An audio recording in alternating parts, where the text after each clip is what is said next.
am working. Don't laugh, but I am trying to keep my notes shorter so that we can be out at least close to on time.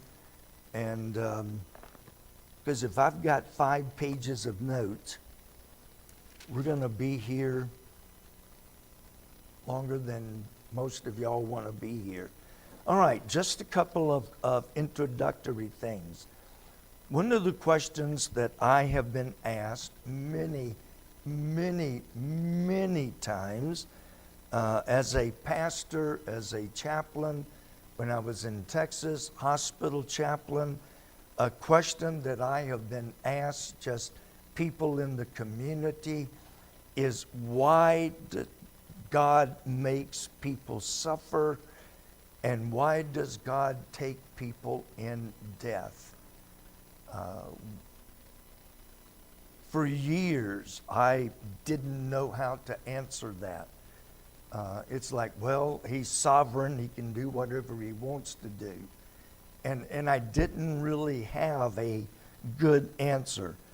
But I have been asked that question probably, I'd say close to 100 times, at least minimum. And, why does God make people suffer? And in some cases, it's the most faithful, dedicated, hardworking Christian people who sometimes seem to suffer the worst. So that question comes up. Why did God take my loved one? We'll answer that, hopefully. Satan is more than ready to pass the blame to God. Satan likes to remain in the background. Satan will do everything he can to destroy God, or to destroy, you can't destroy God, but to destroy your faith in God. If he can get you to doubt God, if he can get you to turn away from God, he has had a tremendous success. But what is the biblical reason that people suffer and die? Very, very good friend of mine, Dr. Gail Terrell.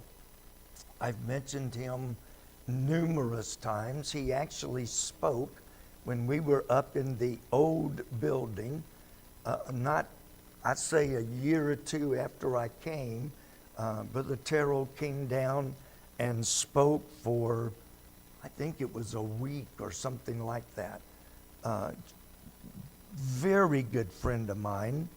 He had 4 or 5 earned PhDs. He had 5 or 6 earned masters. Brilliant man. But he could take the most complicated subject and break it down so that a first grader could understand it.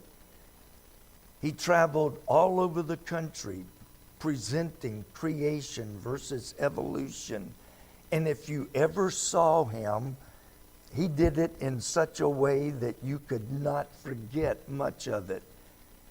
God used him to teach and reach hundreds, maybe thousands of people. And then one day he got sick just like that and died just like that. And I caught myself, Lord, he was doing such a great work. I mean, he was traveling all over the place, and the whole front end of the church would be filled with little trinkets and things, like when he would be talking about how is gas or how is oil formed, he would have a faucet off of a gas hose. He got that little faucet thing. You pull the trigger, he would have one of those. When he would be talking about, different things, he had a cap gun that he used frequently. And, to show how evolution brilliant man. And when he died, it's like, boy, we could have really used him, Lord. So why does bad things happen to good people? Why does God take good people, young people,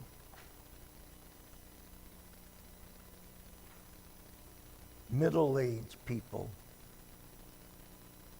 And I didn't know how to put old people, so I just put older people. Older than middle-aged, that's all that counts for now.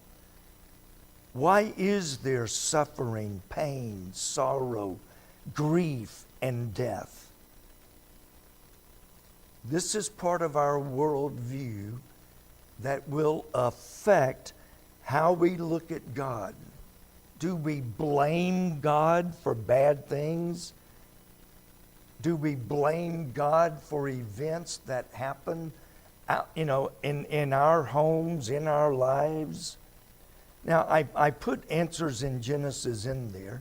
If you've never been to the museum, I strongly urge you to go to the museum. My wife can still get 4 free passes to the museum. She can't get the Ark anymore, but she can still get free tickets to the museum. And if you go through, you will see the 7 C's. Creation, corruption or sin, catastrophe, Noah's flood, confusion, the Tower of Babel, and the confusion of language. Then we see Christ, born and living. We see the cross as he died for sin, and then you'll see the consummation when he comes back and rules and reigns. But that is, each of those points is part of the world view that we need to have. It's not all of the world view, but they're like the Roman numeral 1 with ABC, 1, 2, 3, little a, little b underneath it. These are 7 big pillars from which everything else will build on. Tonight we're going to look at corruption or sin. In chapter 1, verse 31, after God had made everything in 6 days, it said in verse 31, God saw everything that he had made, and behold, it was okay. You're not going to let me get away with that. Everything was not just good. Day 1, it was good. Day 2, it was good. Day 3, it was good. Day 4, 5, 6, it was good. But after he made man on day 6, finished creation, he, as it were, not literally, but he stepped back, looked at everything he had made, and it wasn't just good, it was very good. There were no thorns. There was no sin. There was no pain. Boy, wouldn't that be nice? No more backaches, no more leg aches, no more arm aches, no more head aches. There was no pain of any kind, no sorrow. There was nothing to be, no sweat. You could work all day long and not work up a sweat, and there was no death. Perfect world, very good. Now, evolution says that man came about because of millions and millions of years of trial and error, because of millions of years of death and suffering and only the fittest survived. But if we've got millions of years of fossils and dead bodies and corruption for millions of years, then how could God say, look at those dead carcasses. That is very good. Look at all those fossils. Wow, millions of fossils. Very good. It would destroy everything. There was no evolution, survival of the fittest. God then gave one rule. One rule. Those of us with children, past, present, or, future. What happens when you tell a child not to do something? They're going to do it or die.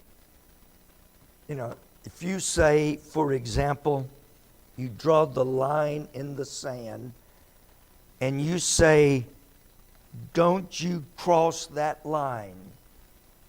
You know what they're going to do?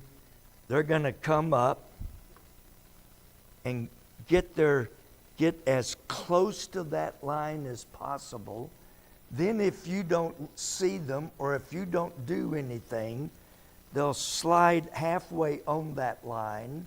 If you don't do anything, I know your kids would never do this, they will slide it a little bit over the line. They will keep pushing that line until they get a firm response from you. Doesn't matter. Don't touch that pew. They're going to touch it or die. Don't throw food on the floor. It's going to go on the floor or else. It's like, if you don't tell them not to do it, they may not. But if you tell them not to do it, they're going to do it. God only gave one rule. Now, if you've ever called the IRS and talked to 10 different people, you'll get 10 different answers from 10 different people. My mustache. Anyway, because nobody really knows the rules with the IRS. Talk to 10 people, you'll get 10 different ideas of what the rule means. Even, no, I don't want to go there. But, in many situations, the more rules you have, the more people are going to break them. I remember asking one time, they told me that, the speed limit on this particular road was 35 because they knew people were going to drive 45. Has your brother ever said anything like that? Okay. So I said, being naive, why don't you make the speed limit 45? And they said, because then everybody will drive 55. So we make it 35, knowing they're going to drive 45. And if they get over 45, we're going to stop them, but we know they're going to drive 45 because the speed limit's 35. Between here and Cincinnati, and I almost got killed this morning, or last night, whenever it was, speed limit from, Buttermilk North is 55. I try to do the speed limit. If it's 55, I try to do 55. I'm telling you, Big Mac trucks would come flying up behind me, get right, not you of course, get right on my bumper and almost run over me. I'm doing 55, so I thought, okay, I don't want to get killed. I bumped it up to 60. They still flew up behind me. bumped it up to 65. They still almost ran over me. And I said, you know what? I'm going back to 55. If you hit me, I need the insurance money anyway, so go ahead. People are going to ignore the rules. And the more rules you've got, the more somebody's going to break them. But if you've only got one, God gave one rule, and that was, I've got a beautiful garden of every kind of tree you can imagine. Every kind of fruit you can imagine. No green apples, no sour grapes, no green anything. Every fruit is perfect. But you see that tree over yonder. Now you got thousands of trees. But that one tree, you cannot eat the fruit on that one tree. Got thousands of trees with every kind of fruit you can imagine, and the fruit is perfect. Just that one tree. So we know the rest of the story. But and I can't cover every aspect, as I'm trying to keep it on the main point. No one twisted Adam's arm. Now Satan tricked Eve into eating the forbidden fruit. Satan tricked Eve. But Adam took the fruit and ate it without being tricked or anything else. So the question comes up, why did Adam eat the forbidden fruit? In the curse, chapter 3, verse 17, unto Adam he, God, said, because thou hast hearkened unto the voice of thy wife.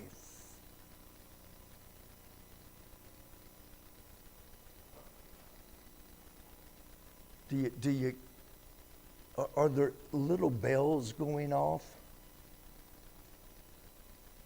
He wasn't deceived. He willingly, deliberately, on purpose, chose his wife over obedience to God. He hearkened is the first reason God gave for his punishment. He hearkened unto the voice of his wife, and because he hearkened to the voice of his wife, he ate of the tree of the knowledge of good and evil, because he hearkened to the voice of his wife. He ate of the tree because he hearkened to the voice of his wife. He made a choice. Eve was deceived. Now, because of that, sin caused the curse. God did not create the curse in creation. Everything was very good. And I know, and this would be, this could be an answer, although I think there's a lot more in play. Well, God is sovereign, and He doesn't owe me an explanation. He took my husband, He took my wife, He took my parents.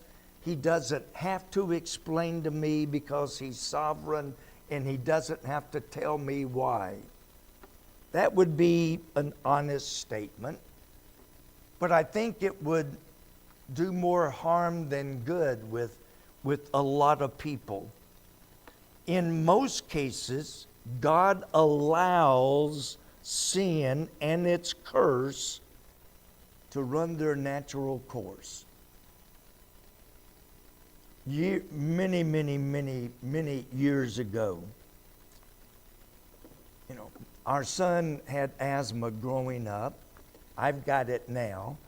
And there are certain things that trigger asthma. Cigarette smoke was one of them that would trigger our son into an asthma attack. Cigarette smoke was horrible for him. So I learned very quickly to dislike cigarettes,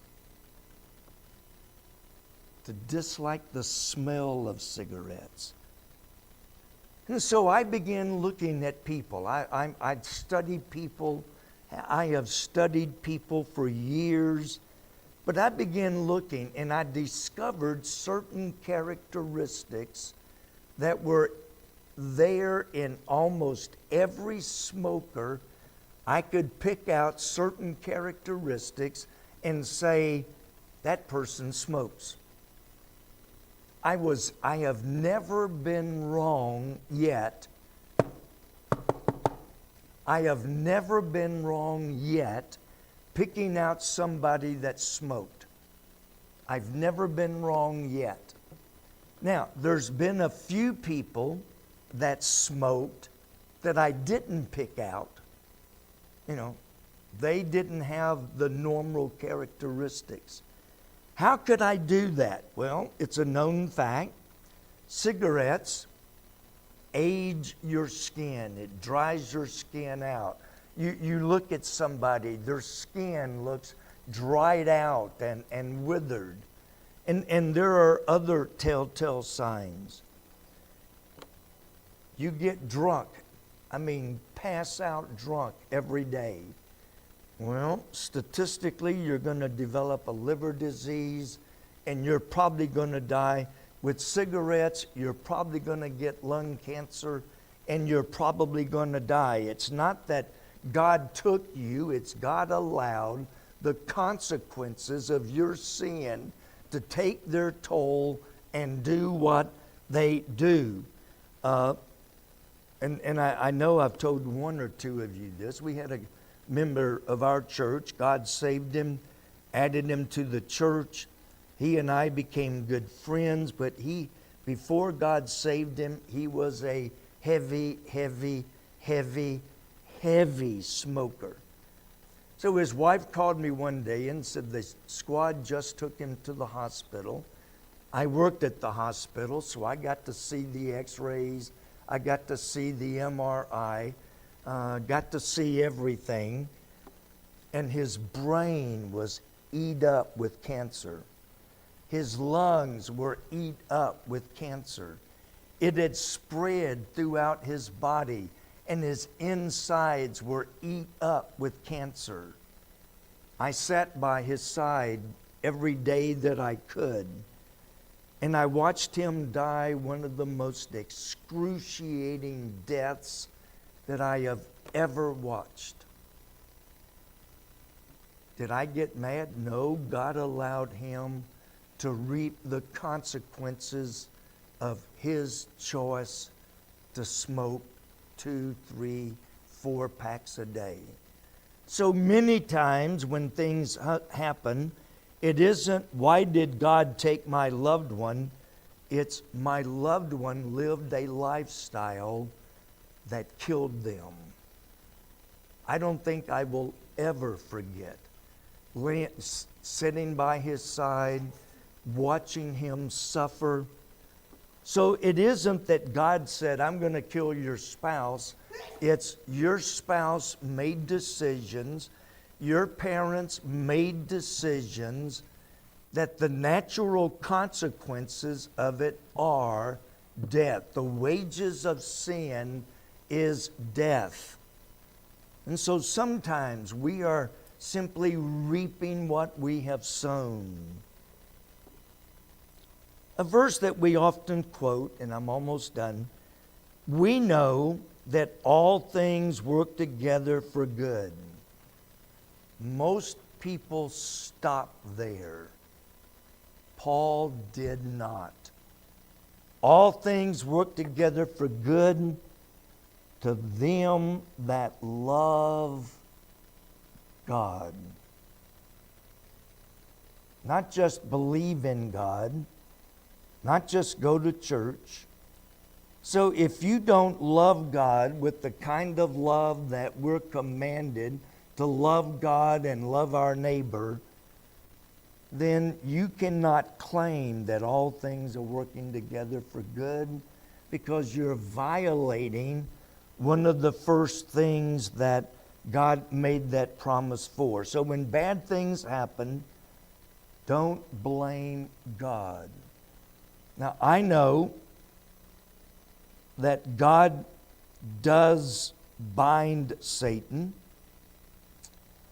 You know, in the case of Job, God said, you can go this far, but no farther. And God many times stops us and stops Satan from attacking us. But the reason my back hurts is because I'm a sinner. You know, oh God, you made my back hurt. No, my back hurts because I'm a sinner. My legs hurt because I'm a sinner. My feet hurt because I'm a sinner. And that's part of the thorns and the sweat and the process of dying that we all have to endure. All right. Didn't do much good having lessons